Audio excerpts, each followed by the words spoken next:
पहले बोल रहे हैं। तो शायद जीएसटी इसमें एक बहुत बड़ा महत्वपूर्ण कदम है। जीएसटी इसमें एक बहुत बड़ा महत्वपूर्ण कदम है। लेकिन जीएसटी से पहले भी देखें तो देश की अर्थव्यवस्था को पूरे विश्व की अर्थव्यवस्था के साथ इंटीग्रेट कर देना। हमने जो फॉरेन डायरेक्ट इन्वेस्टमेंट में रिफॉर्म्स किए, उसका असर यह हुआ कि 3 वर्ष पहले कहने वाले कि विश्व की नजरें भारत पे नहीं है, India is of the global radar, आज 2 साल से लगातार लार्जेस्ट एफडीआई इन्वेस्टमेंट कहीं आता है तो हिंदुस्तान में आता है। और इसको हम एक अतिरिक्त साधन माने। FDI is an additionality of resource, और उसी रिसोर्स के आधार पर इकोनॉमिक एक्टिविटी को बढ़ाने में एक सहयोग भी मिलता है, उससे रोजगार भी बढ़ता है। एक बहुत बड़ा विषय था कि देश की राजनीतिक व्यवस्था से आरंभ होता था और नीचे तक जाता था भ्रष्टाचार। और लोग कहते थे कि देश में भ्रष्टाचार अगर समाप्त करना है तो पहले राजनीति से करो। राजनीति में भ्रष्टाचार इसलिए होता था कि हमारी चुनाव प्रक्रिया में विश्व का सबसे बड़ा लोकतंत्र और पॉलिटिकल फंडिंग का कोई एक ट्रांसपेरेंट साधन नहीं है, और सरकार के पास जो अधिकार रहते थे, डिस्क्रिशंस रहती थी, वो डिस्क्रिशंस हमने स्पेक्ट्रम एलोकेशन में देखी, कोल ब्लॉक एलोकेशन में देखी, मिनरल्स में देखी।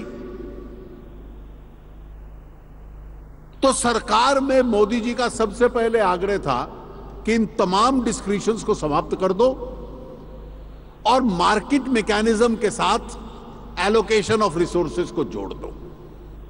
उसका असर यह हुआ कि आज सरकार से फेवर मांगने के लिए कोई नहीं आता, उसको अपने लैपटॉप के ऊपर बैठकर केवल बिडिंग करनी है और प्राइस बिडिंग करनी है। और मार्केट मैकेनिज्म के साथ जोड़ने में इसका एक लाभ भी हुआ।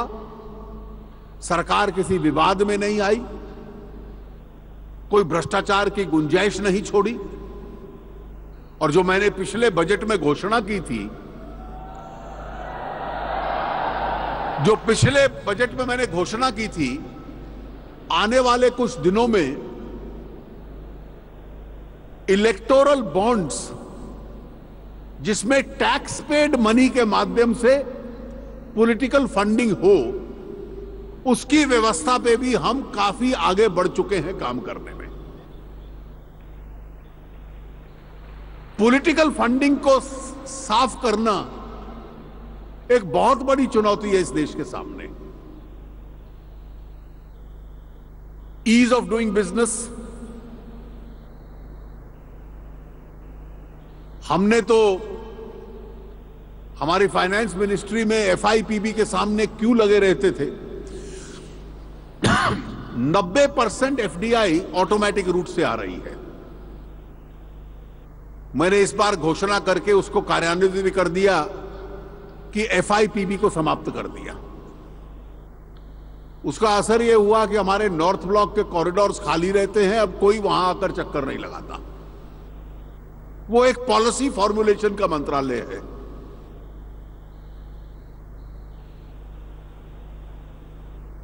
आप लोग डायरेक्ट टैक्सेशन से संबंध रखते हैं।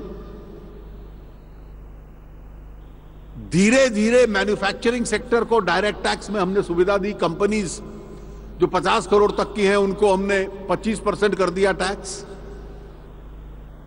ताकि जो सरप्लस बचेगा री इन्वेस्ट करें, उससे जॉब क्रिएशन होगा।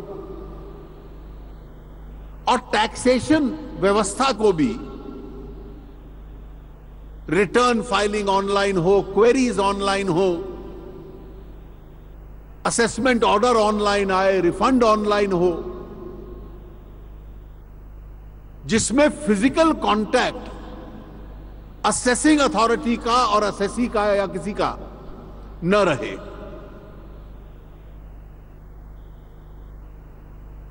आधार कि देश में बायोमेट्रिक्स के माध्यम से यह सबसे बड़ी क्रांति है। हर व्यक्ति का आधार नंबर है और जितना भी सरकारी लाभ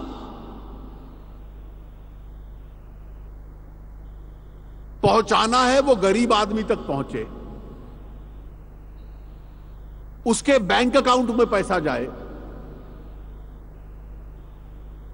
मैंने 2014 में पार्लियामेंट में कहा था कि व्हाट आर सब्सिडीज,